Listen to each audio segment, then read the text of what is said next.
ከሚዲያ ውጭ የታውቁኝና ሲጀመር እወድሽ ነበረ ጠላውሽ የምትሉኝ እንደፈለጋችሁ መጥራት ትችላላችሁ። ህይወቴን የምኖረው እኔ ወራሴ ነኝ።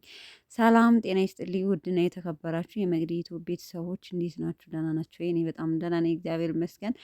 ባላችሁበት ሰላማችሁ ብዙ። ሀይሚ በቤቷ ተከስታለች። ዛሬ ትመጣለች ብዬ አልገመትኩም ነበር። በነገራችን ላይ ትናንትና በተፈጠረው ኮሜንት ቪዲዮ እንግዲህ የሰሩትን ቪዲዮ ከዳኒ ጋር በሰራችው ቪዲዮ ብዙ ወቀሳ እንደደረሰባት እና በጣም ማምረራ ለተመልካች ብዙ ነገር ለማለት ነው ዛሬ በቤቷ የተከሰተችው ማለት ነው። በጣም ተናዳለች። በነገራችን ላይ በጣም ነው የተናደደችው።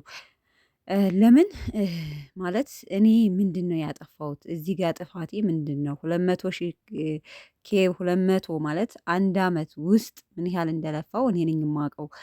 በአንድ አመት ውስጥ 200,000 መግባት ማለት ለእኔ ትልቅ ነገር ነው እና ያንን ነገር ትልቅ ነገር አክብሮ እሱ ስላስደሰተኝ እኔ የማውቀው ነገር የለም። እዛ ቦታ ላይ እኔ አክብርልኝ ብዬ አላልኩትም፣ ግን እሱ ጠርቶ ሰርፕራይዝ አደረገኝ። እኔ ጋር እዚህ ጋር ምንድን ነው የእኔ ጥፋቱ?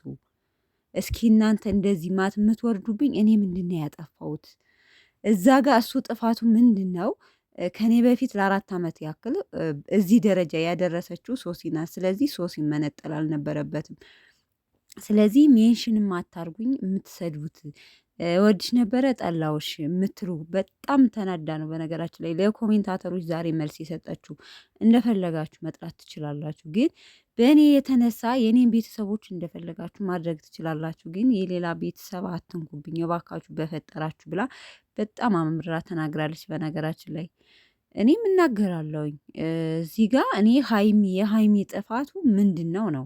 አሁን እሷ በዳኒና ተናግራለች። እሷም በዳኒና በሶሲ ዳኒንና ሶሲን ለማለያየት የኔን ስም በመሀል አትጠቀሙ፣ እኔ እንደዛ ማድረግ ሰውም አይደለውም አላደርገውም፣ በመሀል አታስገቡኝ ብላ ተናግራለች ከዛሬው ቪዲዮ ላይ። እኔ እዛ ጋር እሱ ያናደደኝ ሶሲን መጥራት። እንግዲህ አንድ ሰው ከፍቅረኛው ከኔ በፊት ለፍቅረኛው ማድረግ ነበረበት ካለ ያ ሰው ምንም አይነት ሪሌሽን አይኖረውም ከዛ ሰው ጋር።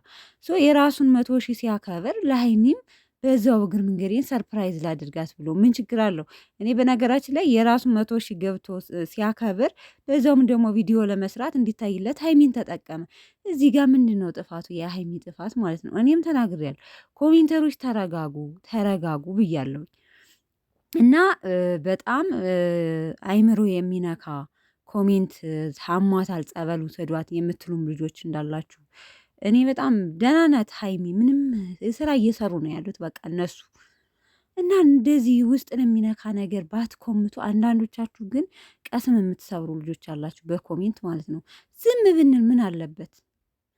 እና በጣም ተናዳ ለኮሜንታተሮች ነው ዛሬ በነገራችን ላይ መልስ የሰጠችው። እና ሲቀጥል ያው ከብሩኬ ጋር ተገናኝታለች። ያው ያለው ነገር ይስማማሉ የሚል ሀሳብም ነበረ፣ ግን ምንም ነገር የለም። ጭራሽ እየባሰ ነው የመጣው። ከዚህ በፊት እንግዲህ ብሩኬ አይፎን ማክስ ነው መሰለኝ አይፎን ስጦታ ሰጧት ነበርና ያስፈልግሻል፣ ስልክ በጣም ያስፈልጋታል ብሎ ገዝቶ ሰጥቷት ነበረ። እሱን በቃ ከእሱ ጋር ምንም የሚያስተሳስረኝ ነገር የለም። ስለዚህ ያው ደውላለት መጥቶ ነበር እና ያው ጭቅጭቃቸው በጣም እየባሰ ነው የሄደው። በነገራችን ላይ እንደ ብሩኬ አባባል ትክክል ነው። ለምን አስፈልጓት ነው በሰዓቱ የሰጣት። አሁን ሀይሚ መመለስ ይህንን የሚያስተሳስረኝ ነገር የለም ብሎ መመለስ አግባብ አይደለም። እንደ ፕራንክ ራሱ ብንወስደው እንደዚህ አይነት ነገር ያው ዛሬ ቪዲዮዎች አይዲ የለም በሚለው ካልሆነ ስልክ ብሩኬ ውሰድ ማለቱ ሀይሚዬ እንደኔ እንደራሴ አግባብ አይደለም። ካልፈለግሽ በቃ የሆነ የማይሆን ቦታ ላይ ቁጭ አድርገሽ ማድረግ ትችያለሽ። በነገራችን ላይ በእኛ በኢትዮጵያን ዘንድ ብዙ ጊዜ የሚፈጠር ነገር ነው። በእውነተኛ ታሪክ ራሱ አንድ ሰው የሰጣችሁን ሰው ነገር አልፎ አልፎ እንደዚህ ችግር ሲፈጠር ያን ነገር የመመለስ ነገር አለና በእውነተኛ ህይወት ራሱ አለ እንደዚህና እሱ ደግሞ አልፈልግም፣ ስትፈልጊ ጣዩ እንጂ እኔ የሰጠውሽን ስጦታ እንዴት ብዬ ነው መልሽ የሚወስደው? ስትፈልጊ ስበሪው፣ ካልፈለግሽው ግን እንደሚያስፈልግሽ አውቄ ነው ስጦታ የሰጠውሽ በማለት በኃይለኛው በጭቅጭቅ ውሰድ አትውሰድ በጣም ለረዥም ሰዓት ሲጨቃጨቁ ነበረ። እኔ ይስማማሉ የሚልም ግምት ነበረ። በነገራችን ላይ ሶሲም ቪዲዮ ሰርታለች። ሶሲ አሁን ስትናገር ትናንትና ዳኒ ነይ ብሎ ይቅርታ ብሎኝ የምንታረቅ ነበር ይመሰለኛል።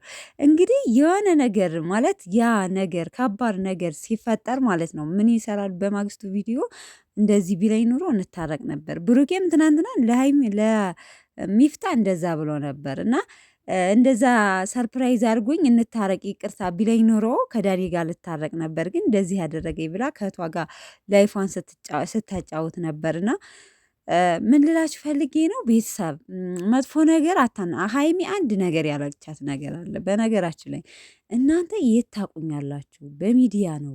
እኔ የኔን ማንነት ማንም የሚያውቅ የለም። እናንተ ተመልካቾች፣ በተለይ እንደዚህ አረብ ሀገር ኮሜንት ለምንሰጥ ልጆች ማለት ነው ስለ እኔ ማንነት የታቁና እኔ ሀይሚን ከሚዲያዎች ከዩቱብ ውጭ የታቁኝና ነው ስለ እኔ ብዙ ነገር የምታወሩት ብላ ተናግራለች። እንግዲህ ይህን ማለቷ ብሩኬም እዚህ በፊት ተናግሯል።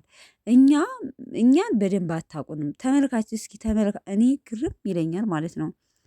በቃ እኛም እኮ የሚሰሩትን ብቻ ፊት ለፊት ከዩቱብ ፊት ለፊት ብቻ ማለት ዩቱብ ላይ የሚለቀቀውን ብቻ እያየን ለመፍረድ ከባድ ነው። እናንተ ተመካክረው ስንት ነገር አድርገው እየሰሩ እኛ ከአንድ ሰው ላይ መፍረድ በጣም ከባድ ነው። በቃ ትክክለኛ ሪሌሽን ህይወታቸውን ነው የሚያመጡልን ብለን የምናስብ ልጆች አለን፣ እስካሁን ያልገባን ማለት ነው። አረ ቤተሰብ፣ አረ የመዳም ቅመሞች ንቁ ባካችሁ። ተመካክረው እኮ ነው እንደዚህ ብለን ዛሬ አይዲ ይሄን ነገር እንስራ ብለው የሚሰሩት። ለምንድነው እንደዚህ ያልሆነ ነገር የምትናገሩት ማለት ነው? በእርግጥ እሷም ኮሜንቴን መዝጋት እችላለሁ፣ ግን አንድ ሰው የፈለገውን ዩቱብ ሀሳብ መስጠት ይችላል በሚለው ነው እንጂ እንደዚህ አስቀያሚ ኮሜንት የምትጽፉ ከሆነ ኮሜንቴን ኦፍ ማድረግ እችላለሁ። በዛውም ልክ ደግሞ የሚወደኝ በጣም ብዙ ሰው አለ። ለእናንተ ደግሞ በጣም ነው የምወዳችሁ ማከብራችሁ ብላለች እና እሷ እዚህ ዩቱብ ላይ እንዲህ አድርጊ ብላ ስለመጣች ብቻ እስከዛሬ ከብሩጌ ጋር በፍቅር ላይ በቃ ሰለች። 1 ዓመት ሙሉ የፍቅር ሪሌሽን ሰሩ አይደለ? አሁን በቃ አይዲያቸውን ቀየሩ። ምክንያቱም እይታ ሲቀንስባቸው ቆይ ሀይሚና ብሩኬ ናቸው እንዴ? በነገራችን ላይ ስሰለቻችሁ እኮ ትተዋላችሁ። ሀይሚዬ ለዕለቱ ተናዳ ከእስከ ዛሬው በፍቅር ሲሰሩ ሀይሚና ብሩኬን ስለምንወዳቸው ከዛ የተለየ ስራ ሲሰሩ እሷ ማት ወርዶባት ነው እንጂ አሁን ማንንም አትሰማ። ጉዞ ወደፊት ትሰራለች ማለት ነው። ምንም ጥርጥር የለውም። እየለመደችው ትመጣለች፣ ስድቡንም ማለት ነው። እሷም ብላለች እንደፈለጋችሁ ማለት ትችላላችሁ ብላለች። ስለዚህ መጥፎ ነገር ባትናገሩ የተሻለ ነው። እኔም እንደ ራሴ አስተያየት ማለት ነው። ሲቀጥል በቃ እንግዲህ የመዳም ቅመሞች ቅጥል ነው የምትሉት እንግዲህ፣ ምክንያቱም ከአሁን በኋላ ፍቅርም የሚመጣ አይመስለኝም። በብሩኬና በሀይሚ መለም በጣም የሚረዝም ይመስለኛል። ፕራንኩ በቀላሉ የሚቋጭ አይደለም። እንግዲህ እስኪ ነገ ደግሞ እንጠብቃለን። ዛሬ በራሷ ቻናል መታለች፣ ነገም በብሩኬ ቻናል ሊመጡ ይችላሉ እና ቤተሰቦች ያልሆነ ነገር አትናገሩ ነው። የዛሬው ቪዲዮ ይህን ይመስላል። በሌላ ቪዲዮ እስከምንገናኝ ባይ ባይ።